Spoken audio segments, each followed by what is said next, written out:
Welcome everyone to the new program, Let's Meet. I'm your host, Alex. Let's Meet is the first all-English international broadcast program of Chongqing Satellite TV, produced by the Western China International Communication Organization.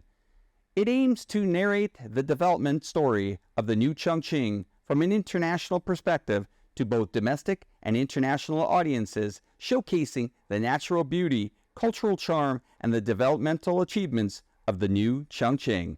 In today's broadcast, we'll delve into the transformative impact of the Belt and Road Initiative on Chongqing, unlocking new opportunities and bolstering its global connectivity.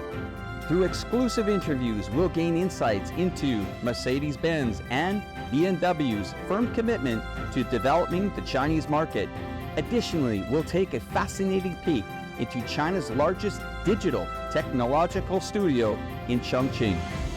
When discussing Chongqing's achievement in opening up, I believe one of the most notable examples is the China-Europe Railway Express.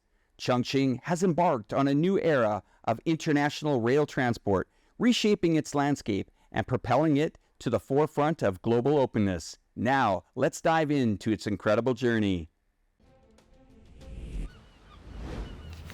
Maritime shipping always plays the leading role in the Chinese-European trade, as well as most of the trade in the world. However, a land logistics corridor across two continents has been steadily growing. It is called the New Silk Road, sometimes the New Eurasian Land Bridge. It is the intercontinental freight railway that has been operating for over a decade, the China-Europe Railway Express. In 2014, Chinese President Xi Jinping witnessed a train arriving at Duisburg, Germany from Chongqing, China. A year earlier, he had proposed the Belt and Road Initiative, using the Silk Road as a historical symbol, to invite countries along the route to develop comprehensive economic cooperation. It was a great honor that President Xi Jinping visited Duisburg. Obviously, he was quite happy to see that the One Belt, One Road initiative finally reached Duisburg. Over the past decade, this railway line connecting Asia and Europe has maintained regular operations. The opportunities it brings to countries along the route have become captivating with every clash of the tracks. 原来传统的这个海运可能需要几十天到河州，重庆从2011年开通渝新欧这个班列，11000多公里，整个全程运行的时间16天。The China-Europe Railway Express brings made-in-China products to the European market, most notably cars and laptops. More and more high-end European cars, fine wines, agricultural products are now heading towards Asia through the railway, turning this route into a substantial two-way channel.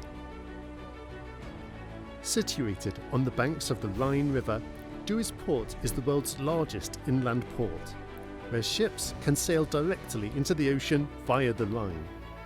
The port is connected to the railway system that spans Europe, making it a logistics hub on the European continent. The China-Europe Railway Express has turned the port into a significant gateway of trade for Europe to Asia. The modern logistics industry brings new companies. New job opportunities are opening up for locals. Ich bin jetzt 57 Jahre alt. Als ich angefangen habe, war ich 52 Jahre alt. Es ist nicht normal, dass man mit 52 einen so festen Job bekommt wie ich hier. Ja, also ich hoffe ja, dass der Warenverkehr größer wird, dass mein Arbeitsplatz hier sicher ist. Since the first train departed from Chongqing, the railway has operated over 85,000 trains, reaching 25 European countries and 219 cities. And it is a tool, an instrument to connect much more parts of the Chinese and the European economy than it is today by deep sea or air cargo. So it is the link which can help us to even work stronger and tougher together. The film we just watched illustrates the remarkable development of the China-Europe freight train over the past decade, showcasing its transformation into a vital economic and trade bridge between Chongqing and the world. Chongqing's connections with the world are growing closer. On April 14th, German Chancellor Olaf Scholz visited China, with his first stop being Chongqing. He visited local businesses as he also went on a city walk to experience the mountain's city charm. The video you're now seeing is a clip posted by Scholz on his TikTok account. It shows his visit to Bosch Hydrogen Power System, a company with German background. After receiving a briefing from the staff, Scholz personally experienced the assembly of the hydrogen power modules and gave a thumbs up to the nearby workers. He also praised the progress made by the company in technology and the speed of factory construction. Among the German delegation visiting China this time, executives from companies such as Mercedes-Benz and BMW are also accompanying. Let's hear about their impressions of Chongqing. It's a lively city, and it's also an industrial city, so it's an economic engine, one of the economic engines in China. I'm really happy to be here. We have many dealer partners here in Chongqing, and in fact, some of them visited me in Stuttgart in Germany this week. Oh, absolutely, Chongqing being one of the biggest industrial clusters in China, a lot of the industrial supply base is here. We cooperate with suppliers around the country, and it's impossible not to do business with Chongqing. And we have a long-standing relationship with Longqing, who built motorcycles, BMW, Bauma motorcycles. And we are very proud of that relationship, and also being the largest city with many customers here for BMWs. You know, especially for new electric vehicles and NEV vehicles. The attitudes of the two executives indicate their confidence in the prospects of the Chinese market and their firm stance on collaborating with China. Let's move on to Anthony Preston, the newly appointed British Consul General to Chongqing, who has expressed keen anticipation for strengthening exchanges and cooperation between Chongqing and the United Kingdom. Our reporter interviewed him not long ago. Let's now watch this exclusive interview clip. This visit to Chongqing was in the year 2000, and I visited the municipality a number of times between then and then coming back to take up this job. So I've seen the last 20 plus years of development in Chongqing. My impression, my experience is that Chongqing has in some ways changed. If you look at the skyline around us today, I think the skyline is very different from when I first visited in the year 2000. What impresses me most is that Chongqing, compared to some other cities in China, has done a good job of developing, but also maintaining some of its traditional characteristics. And that includes maintaining some of the historical buildings, which give Chongqing such rich cultural importance, but also the natural surroundings of the city as well. If we think of the Nanshan Hills and the beautiful natural areas outside of Chongqing, the municipality seems to have done a good job of balancing that development with preserving the natural, and I hope that's something that can continue to be the case. So number one objective for me and my team is to support the crossing of that bridge in both directions, to support greater people-to-people interactions, business interactions, academic interactions, etc. In recent years, the vigorous development of Chongqing has attracted widespread attention globally. My foreign colleagues and I have had the privilege of witnessing firsthand the remarkable growth and the evolution of the new Chongqing. Now, let's join our reporter James as he guides us to Yongchang, home of China's largest digital technological studio. This journey promises to offer us insights into the dynamic energy fueling Chongqing's digital transformation. Let's dive in and explore. Chongqing is a fascinating mountain city that has enticed countless film crews from all over the world to shoot here, thanks to its unique cityscape and cultural qualities. In time, this city might be gradually transformed from a filming location to a production base. I'm James Alexander. Today, I've come to a film studio with great ambitions in Yongchuan district of Chongqing, so we can check out the latest technological developments in the digital film industry.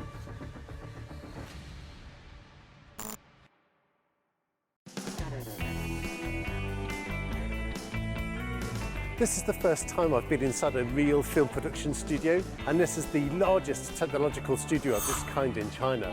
Stood here, you can really gain a sense just how big this place is.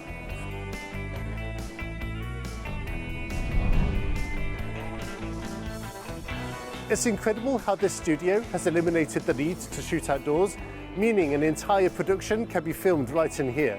I also hear their secret weapon is this large screen behind me. 那还有一个问题，我想问一下，那有没有一些未来的电影有没有牵扯来的？有很多正在谈的，包括国外的一些个团队也在考量这个，但是目前还不便透露这个项目吧，对。Okay, so we've learned there are going to be some films made here in the very near future. We'll look forward to those so we can see the magic of this studio for ourselves. Nowadays, more and more overseas influencers are coming to Chongqing for tourism and filming. Australian YouTube influencer Jack Tor and his fiancée Sophia Mandahar recently visited Chongqing. Let's have a look at their unique experience. Ni hao YouTube. Ni hao YouTube. So today we are getting on the bullet train from here in Chongqing all the way to Chengdu. It's going to be Sophia's first time not just on a train, but on a bullet train. Yep. Going 300 kilometers an hour. Oh my gosh. Man, Chinese train stations, next level. This looks like an airport.